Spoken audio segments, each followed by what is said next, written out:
அனைத்து நண்பர்களுக்கும் வணக்கம். இன்றைக்கி நம்ம இந்த வீடியோவில் எதை பற்றி பார்க்குறோம்னா, today serial review for Gowri சீரியலில் அடுத்தடுத்து என்னென்ன சுவாரஸ்யமான நிகழ்வுலாம் நடக்க போகுதுன்னு தான் இந்த வீடியோவில் போய் பார்க்க போகிறோம். அதுக்கு முன்னாடி நம்மளோட சேனலுக்கு முதல் முறையாக வரையும் நம்மளோட சேனலை சப்ஸ்கிரைப் பண்ணிக்கோங்க.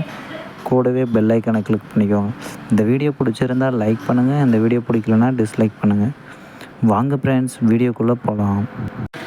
நம்மளோட கௌரி பாப்பா வழக்கம் போல் மாசாணி அம்மன் கோயிலுக்கு போயிட்டு வேண்டிக்கிறாங்க. அதே மாதிரி இந்த பக்கமும் துர்கா ஒரு பக்கமும் வேண்டிக்கிறாங்க.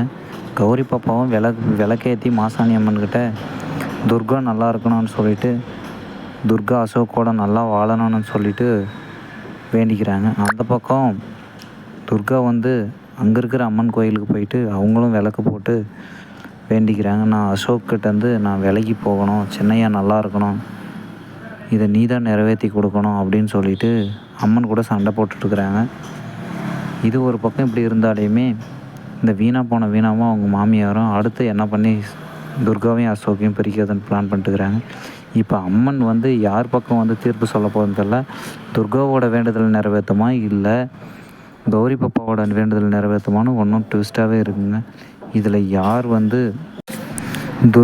துர்காவோட வேண்டுதலை நிறைவேற்றலைன்னா சாமிக்கிட்ட பேச மாட்டேன்னு சொல்லிட்டு சண்டை பண்ணிட்டு இருக்கிறாங்க.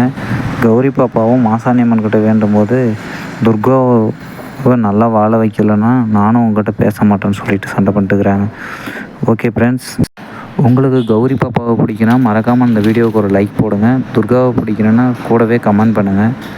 ஓகே ஃப்ரெண்ட்ஸ், இந்த வீடியோ பிடிச்சிருந்தால் லைக் பண்ணுங்கள், இந்த வீடியோ பிடிக்கலன்னா டிஸ்லைக் பண்ணுங்கள். நம்மளோட சேனலுக்கு முதல் முறையாக வரையும் நம்மளோட சேனலை சப்ஸ்கிரைப் பண்ணிக்கோங்க. கூடவே பெல் ஐக்கனை கிளிக் பண்ணிக்கோங்க.